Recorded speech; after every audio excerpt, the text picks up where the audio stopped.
Gold, trusted gold buyers. మీరు తాకట్టు పెట్టిన బంగారాన్ని విడిపించి ఈ రోజు ఉన్న మార్కెట్ ధరకు కొనబడను. ఇలా మీరు ఒక బ్యాచ్గా వెళ్తున్నప్పుడు మీ బ్యాచ్లోకి ఒక ఉగ్ర నరసింహుడు వచ్చాడు. 18 ఏళ్ల వయసు, ఎవరండి? జూనియర్ ఎన్టీఆర్. ఎన్టీఆర్ అంటే స్టూడెంట్ నెంబర్ 1. అంతకుముందు ఒక సినిమా చేస్తున్నారు. సో ఆయనది 2వ చిత్రం. ఇప్పటిదాకా మీరంతా ఒక ట్రావెలింగ్, రాజమౌళి గారిది కానీ మీది కానీ రాజీవ్ కనకాల గారిది కానీ మీరంతా ఒక ట్రావెలింగ్ ఆల్రెడీ ఉంది. ఈ బ్యాచ్లోకి ఒక పులి వచ్చినట్టు వచ్చాడు. ఎలా మౌల్డ్ అయ్యారు? మీ అందరితో ఎలా కలిసిపోయారు ఎన్టీఆర్ గారు? లేదు, అతను ముందు నుంచి అదే చైల్డిష్ మెంటాలిటీ. అందరితో మనం పలకరీకున్నా పలకరిస్తాడు, అంటాడు.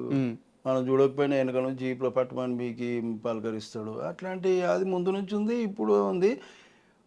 ఫ్రీగా అంటే తనతో ఇది మాట్లాడచ్చా మాట్లాడకూడదా అనే భయం ఎవరికి ఉండదు, ఆ మోమాటం కూడా ఎవరికి ఉండదు. ఏదైనా ఉంటే చెప్పేసుకోవచ్చు, మనం అంత ఫ్రీ ఉంటాడు. ముందు నుంచి అంతే, ఇప్పుడు అలాగే కొద్దిగా.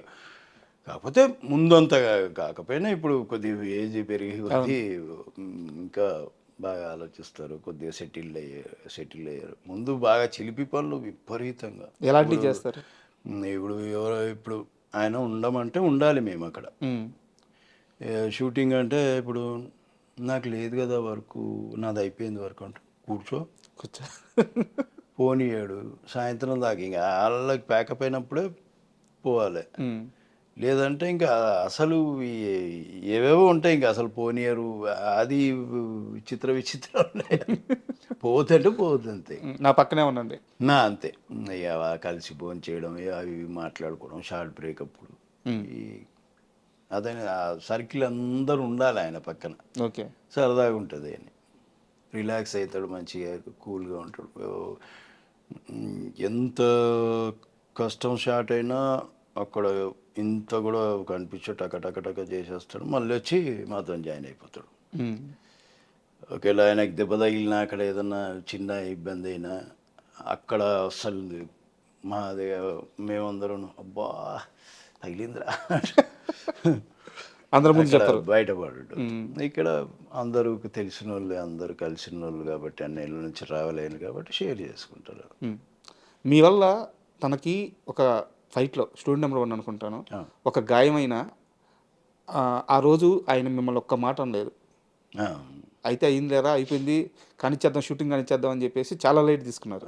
అలాంటి ఎన్టీఆర్ గారు ఒక విషయంలో రాజమౌళి గారి ముందు మీ మీద సీరియస్ అయ్యారంట. సీరియస్ అవడం మీన్స్ ఏంటంటే నన్ను కాదని వెళ్తావారా నువ్వు అని బెదిరించారట. క్రికెట్ విషయంలో ఎప్పుడు గొడవలు జరగలేదు. లేదు, అదేం లేదు. ముందు నుంచి మా టీం వేరే, ఇప్పుడు తారక్ టీం అది సపరేటు, ఆ టెక్నీషియన్స్ టీం అది సపరేటు.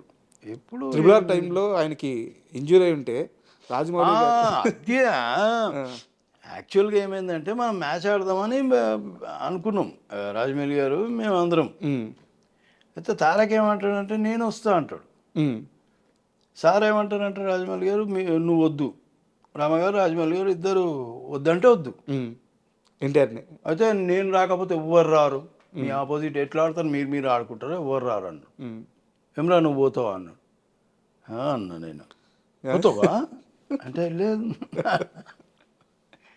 సార్, అది సరదాగా. అది అంటే మళ్ళీ ఏదైనా కాలు వెనికిందో, కాలు పట్టిందో, చేయి పట్టిందో, షూటింగ్ ప్రాబ్లం అవుతుంది అనేది రాజమౌళి గారి ఉద్దేశం. ఇది ఇట్లా అంటే ఆడితే అందరం బందోబస్తుగా ఆడాలి, ఒకరు ఉండి ఒకరు లేకుండా అట్లా ఆడొద్దు అనేది ఫీలింగ్. ఇంకా ఆడలేదు, ఇంకా అసలు ఆడలేదు. ఆయన ఆడలేదు, ఆయన ఆడలేదు, మేము కూడా ఆడలేదు.